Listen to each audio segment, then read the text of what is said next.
کہ اللہ کے رسول صلی اللہ علیہ وآلہ وسلم حضرت جابر بن عبداللہ رضی اللہ تعالیٰ عنہ روایت کرتے ہیں، فرماتے کہ مدینے میں ایک شخص وفات پا گیا اور ہم نے اسے غسل دیا اور ہم نے اس کو خوشبو لگائی اور ہم نے اس کا جنازہ اٹھایا اور ہم لے کر در اقدس پر حاضر ہوئے اور ہم نے اللہ کے رسول صلی اللہ علیہ وآلہ وسلم سے عرض کی کہ حضور آپ جو ہے وہ میت کا جنازہ پڑھا دیجئے۔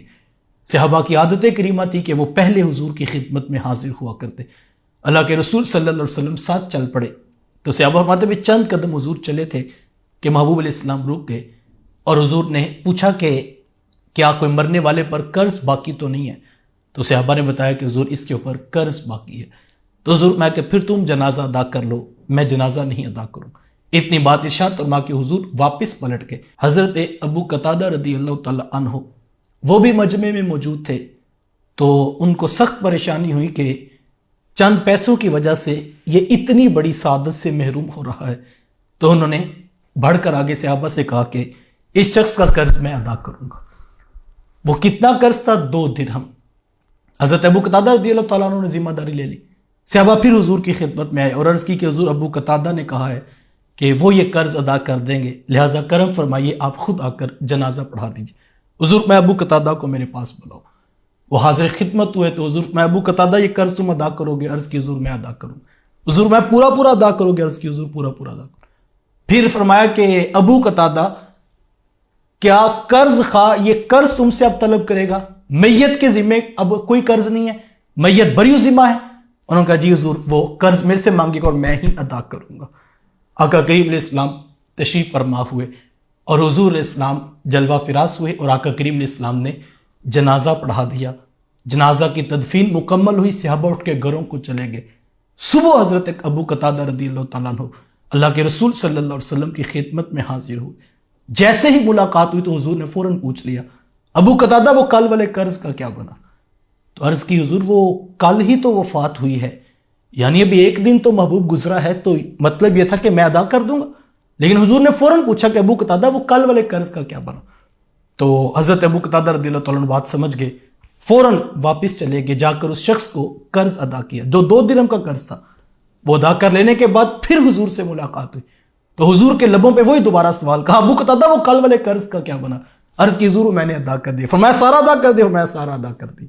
حضور فرمایا کہ الان بردت علیہ جلدہ، فرمایا کہ ابو قتادہ اب اس شخص کی جلد ٹھنڈی ہو گئی ہے۔ میں اور آپ اپنے اندر اتر کر دیکھیں ہم کس جگہ پہ کھڑے، کوئی لاکھوں کا قرض نہیں تھا، 2 درہم کا قرض تھا، اور محبوب علیہ السلام 2 دن تک اس قرض کی ادائیگی، ایک صحابی نے کہا ہے کہ حضور میں ادا کر دوں گا۔ حضور نے صرف اتنی بات پر نہیں بلکہ دوبارہ پوچھا تھا کہ یہ ذمہ داری لیتے ہو؟ میت بری ذمہ ہے؟ عرض کی حضور میت جو ہے وہ بری ذمہ ہے۔ پھر حضور نے دوسرے دن پھر پوچھا، تیسرے دن پھر پوچھا، اور 3 دن کے بعد فرمایا کہ ابو قتادہ اب اس شخص کی جلد جو ہے وہ ٹھنڈی ہو گئی ہے۔ 2 درہم کا قرض تھا تو محبوب علیہ السلام 3 دن تک پوچھ کر اس شخص کے معاملات کو دیکھ رہے تھے۔ میں اور آپ دیکھیں ہم کہاں پہ کھڑے، میں اور آپ اپنا محاسبہ کریں، لاکھوں کے قرض لے کر ہم مطمئن زندگیاں گزار رہے ہیں۔ بلکہ ہم ایک مجلس میں بیٹھے تھے، یہاں پر تو اتنا بوجھ بھی نہیں سمجھا جاتا، ہم ایک مجلس میں بیٹھے تھے تو ایک صاحب وہ تذکرہ چلا تو کاروباری لوگوں کی باتیں بھی کاروباری ہوتی ہیں، تو وہ صاحب کہنے لگے کہ جناب وہ کون سا کاروباری ہے جو اپنے پیسوں سے کاروبار کرے؟ فن تو یہ ہے کہ لوگوں کے پیسے لوگوں کے ہوں اور کاروبار ہم کریں اور نفع ہم پہنچائیں، ہم اس کو فن سمجھ رہے ہیں۔ میں نے کہا کہ جناب آپ اتنا قرض کیوں لیتے ہیں؟ آپ ذرا معاملات میں تھوڑا سا غور کر لیں تو اتنا بوجھ نہ اٹھائیں اپنے اوپر۔ تو وہ کہنے لگے کوئی ٹینشن نہیں، اتنی کمپنیوں سے کام کرتے ہیں، پیچھے سے اولاد کے لیے اتنا کچھ بنایا، اولاد دیتی رہے گی۔ تو میں نے کہا کہ آپ زندہ سانسوں کے ساتھ قرض اپنی جیب سے دینے کے روادار نہیں، جو لیا آپ نے ہے، اور یہ امید کریں کہ آپ کی اولاد آپ کے مرنے کے بعد آپ کا قرض جو ہے وہ اتارے گی، تو یہ کبھی نہیں ہوگا۔ اتنا بوجھ نہ اٹھائیں، بوجھ اتنا ہی اٹھائیں جو میں اور آپ نبھا سکے۔ نبی رحمت صلی اللہ علیہ وسلم کے صحابی ہیں حضرت سعد بن اطول رضی اللہ تعالیٰ عنہ، ان کا بھائی جب وصال کر گیا اور حضور میں سعد بن اطول تیرے بھائی کو روک لیا گیا ہے۔ اللہ اکبر، یعنی آخرت کے معاملات کو میرے حضور دیکھ رہے تھے، تو حضور میں تیرے بھائی کو قرض کی وجہ سے روک لیا گیا۔ تو عرض کی حضور میرے بھائی نے 300 درہم جو ہے وہ ترکہ چھوڑا ہے، اور ان کے بچے چھوٹے چھوٹے ہیں اور میں ان کے اوپر یہ خرچ کرنا چاہتا ہوں۔ تو حضور میں نہیں، پہلے قرض ادا کرو۔ پھر وہ صحابی گئے اور انہوں نے جا کے سارا قرض ادا کر دیا۔ تو حضور کی خدمت میں آئے تو حضور فرمایا کہ قرض ادا کر دیا، عرض کی حضور قرض ادا کر دیا، صرف 2 درہم رہ گئے ہیں اور وہ ایک عورت کے ہیں اور اس کے پاس گواہ نہیں ہے. جب اس کے پاس گواہ نہیں ہے تو اس کے بنتے نہیں، میں نے وہ نہیں دیے. تو حضور میں وہ بھی سچی ہے، اس کا بھی قرض ادا کر دو. 1 درہم کا قرض میرے حضور چاہتے ہیں کہ میرے کسی صحابی کے اوپر بوجھ نہ پڑے.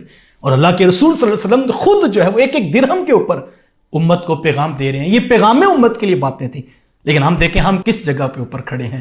ہم نے لاکھوں اٹھا لیے اور ہم نے لاکھوں ہڑپ کر لیے اور ہم مطمئن ہو کے زندگیاں گزارے. شب برات کی آنے والی رات برکتوں کی رات ہے، جس کے اندر فرمایا گیا کہ قبیلہ کلب کی بکریوں کے بالوں کے برابر گناہ گاروں کو بخش دیا جاتا ہے. لیکن اس توبہ والی رات، اس برکتوں والی رات، اس عظمتوں والی رات سے قبل میں اور آپ سچی توبہ کرنا چاہتے ہیں تو پہلے اپنے معاملات میں غور کریں. اپنے بہن بھائیوں سے شروع کیجئے، اعز و اقربا سے شروع کیجئے، ماں باپ. یہ تو باقاعدہ علماء نے اس بات کو گنوایا. احادیث رسول میں آتا ہے کہ جس شخص کے ماں باپ اس سے ناراض ہیں، حضور میں جہاں اتنی رحمتیں برس رہی ہیں، ماں باپ کے نافرمان کو اس برکتوں والی رات سے بھی کچھ نصیب نہیں ہوگا. تو میں اور آپ اگر کسی کا 1 روپیہ بھی اگر ہمارے پیسے میں شامل ہے، ہمارے کاروبار میں شامل ہے، تو میں اور آپ اس کے اوپر بار بار غور کریں. اور سچی توبہ کا تقاضا یہ ہے کہ میں اور آپ اپنے عمل کا محاسبہ کر لیں، اور جب وہ ہم ادا کر لیں، حقوق العباد کے معاملات تلافی ہو جائے، لین دین ختم ہو جائے، تو پھر ہم جب توبہ کریں گے تو یقیناً اللہ کی رحمتیں منتظر ہیں. اللہ تعالیٰ مجھے آپ کو کامل توبہ کا رستہ اختیار کرنے کی توفیق مرحمت فرمائے.